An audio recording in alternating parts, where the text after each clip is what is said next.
बिस्मिल्लाहिर्रहमानिर्रहीम अस्सलाम वालेकुम। मेरा नाम है नवीद शेख और आप देख रहे हैं मेरा यूट्यूब चैनल। दिखाई देना शुरू हो चुका है कि अगला माह जो है वो सियासी सरगर्मियों से और सियासी जो कहते हैं ना गर्मा गर्मी से काफ़ी भरपूर होगा, क्योंकि एक जानिब सिंध हुकूमत की शक्ल के अंदर पीपल्स पार्टी वफाक पर हमला करने जा रही है बिलावल भुट्टो की क़यादत में, तो दूसरी जानिब वफाकी हुकूमत शाह महमूद कुरैशी की क़यादत में और साथ अली ज़ैदी की क़यादत में सिंध हुकूमत पर हमला करने के लिए रवां दवा हो चुकी हैं। अब हर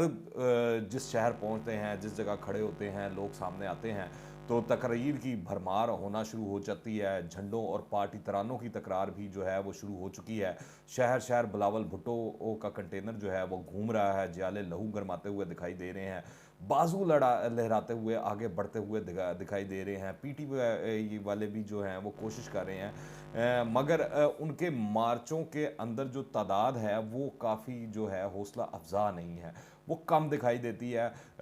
बल्कि कुछ इस तरह की वीडियोस भी वायरल हुई हुई हैं जिसके अंदर खाली कुर्सियां हैं। तो जिस तरह महंगाई बढ़ी है, यकीनी तौर पर जो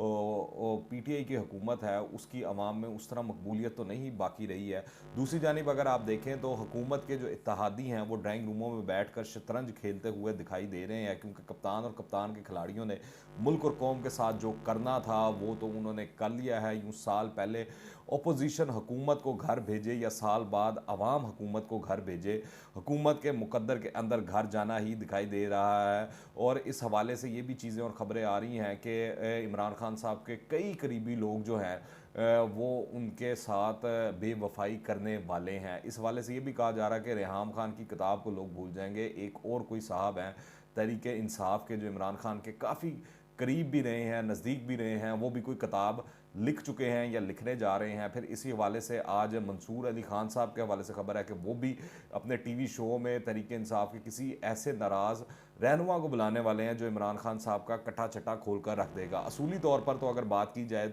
तो होना तो यही चाहिए था कि जैसे भी होता तहरीक इंसाफ की हुकूमत को 5 साल या मुद्दत जो है वो अपनी पूरी करने दी जाती, ताकि इसने जो तब्दीली का नारा लगाया था इसकी हकीकत कौम के सामने आया हो जाती। लेकिन मुल्क की हालात के पेश नज़र अपोजिशन हुकूमत के ख़िलाफ़ जो है वो मुत्तहिद हो चुकी है। ऐसे में हुकूमत के लिए अब आप देखें पेट्रोल की कीमतों में एक बार फिर इजाफा करना अपनी सियासी मौत पर दस्तखत करने के मुतरादिफ दिखाई देता है, क्योंकि यूक्रेन वाला मामला जो है वो आप सबके सामने है, जिसकी वजह से आलमी मार्केट के अंदर जो खाम तेल है उसकी कीमतें होशरुबा हद तक बढ़ चुकी हैं। इसके बाद हुकूमत जो है इस माह भी 9 से 10 रुपये तेल की कीमत बढ़ाना चाह रही है, ख़बरें ये आ रही हैं। फिर इसके अलावा बिजली के हवाले से भी कहा जा रहा है कि 5 रुपये से ज़ायद जो कीमतें हैं पर यूनिट वो बढ़ा दी जाएंगी फ्यूल एडजस्टमेंट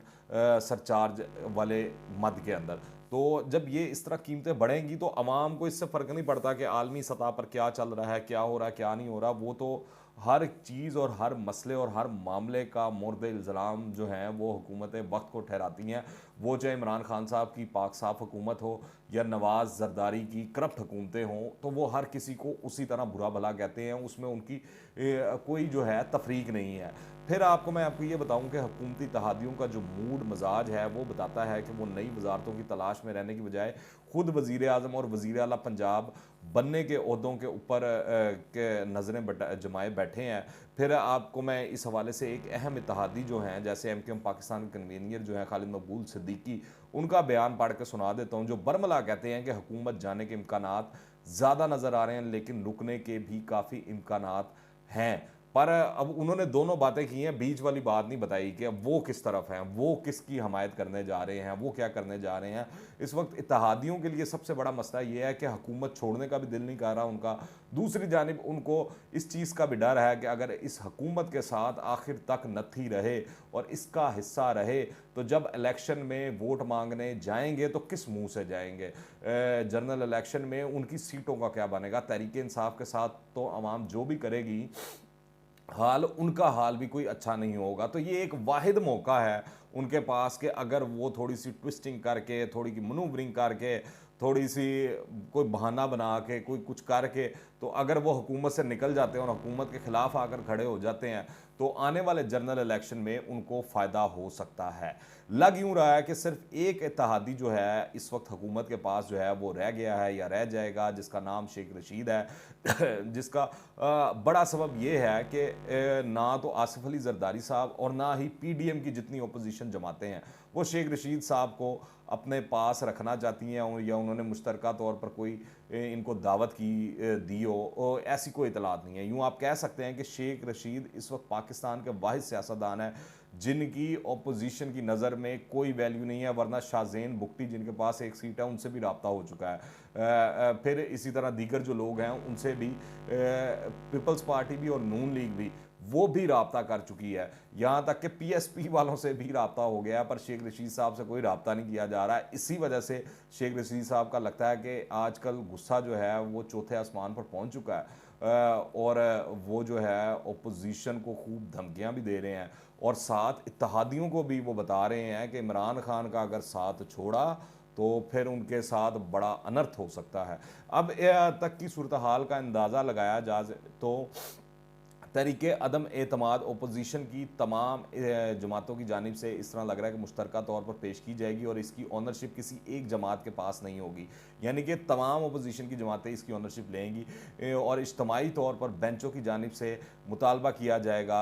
कि जो है इस हवाले से वज़ीर आज़म या वज़ीर आला जो है अवाम की तायद को दोबारा हासिल करें या दोबारा एतमाद का वोट लें। हुकूमती इत्तेहादी वोटिंग के वक्त जो हैं अपने कार्ड्स को ज़ाहिर करेंगे और इससे कबल सारी सूरत हाल जो है वो गडमट दिखाई देती है, क्योंकि जितने ओपोजिशन ये इत्तेहादी रहनुमा हैं अपने कार्ड्स को छुपाए बैठे हैं। यहाँ तक कि जहांगीर खान तरीन साहब उनके हवाले से तो अब चीज़ें वाज़िया हो चुकी हैं और हमें शुक्रिया अदा करना चाहिए शेख रशीद साहब का या फवाद चौधरी साहब का जो हुकूमत के वज़ीर और तर्जुमान हैं, वो बरमला बता रहे हैं कि जहांगीर खान तरीन की जो है वो हुकूमत के साथ शायद कोई अनबन चल रही है या तरीके इंसाफ के साथ कोई फड्डे शड्डे चल रहे हैं, क्योंकि जिस तरह के वो बयानात दे रहे हैं उससे तो यही लग रहा है और ये वाज़िया तौर पर दिखाई दे रहा है कि जहांगीर खान तरीन जो है वो इमरान खान और तहरीक इंसाफ का हिस्सा नहीं है। अब सवाल ये बनता है कि इमरान खान के पास क्या ऑप्शंस बाकी हैं कि तो इनके अंदर जो सबसे बड़ी ऑप्शन है और पहली ऑप्शन ये है कि वो असम्बलियाँ तोड़ सकते हैं,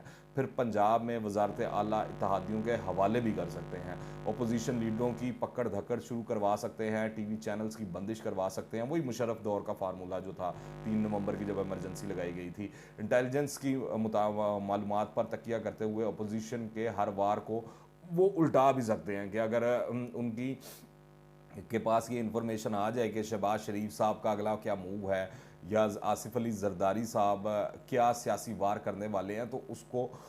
उसके बारे में अगर इमरान खान साहब को कबल वक्त मालूम हो जाए, क्योंकि वो वज़ीर आज़म है मुल्क के, सारी चीज़ें हर चीज़ उनके इख्तियार में है, तो वो कुछ भी कर सकते हैं, तो वो उस मामले को पलटा भी सकते हैं और फिर मुबीना करप्ट तोले के हाथों शिकस्त खाकर दोबारा से वो अवाम के पास भी जा सकते हैं, क्योंकि तरीके इंसाफ जो है वो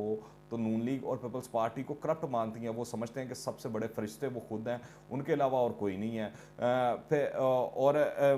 ये जाकर आवाम के अंदर वो बताएंगे कि जब इकॉनमी 5% के करीब जो है वो तरक्की करने वाली थी, जिसके बाद खुशहाली का जो दौरा था वो होने वाला था, करप्ट माफिया ने मिलकर इनको बाहर निकाल दिया, बल्कि माफिया ने इस्टेब्लिशमेंट के साथ मिलकर इन्हें इक़्तिदार से निकाल बाहर किया है। लेकिन मसला ये है कि अगर वो ऐसा करेंगे तो बहुत से इलेक्टेबल्स इनके कंटेनर से उतर कर बीच रास्ते से गायब होना शुरू हो जाएंगे, क्योंकि इमरान खान खर्चा करने के कायल नहीं है और इस मरतबा कोई जहांगीर तरीन इनके अखराजात बर्दाश्त करने के लिए भी तैयार नहीं है। अब देखना यह है कि कौन फातह ठहरता है। हमें पता है कि बदतरीन हुक्मरानी के बायस इस वक्त सब हवाओं का रुख जो है वो इमरान खान के मुखालिफ चल रहा है, तहरीक इंसाफ के खिलाफ चल रहा है, लेकिन इसके बावजूद अपोजिशन के लिए भी अगर कहा जाए तो हालात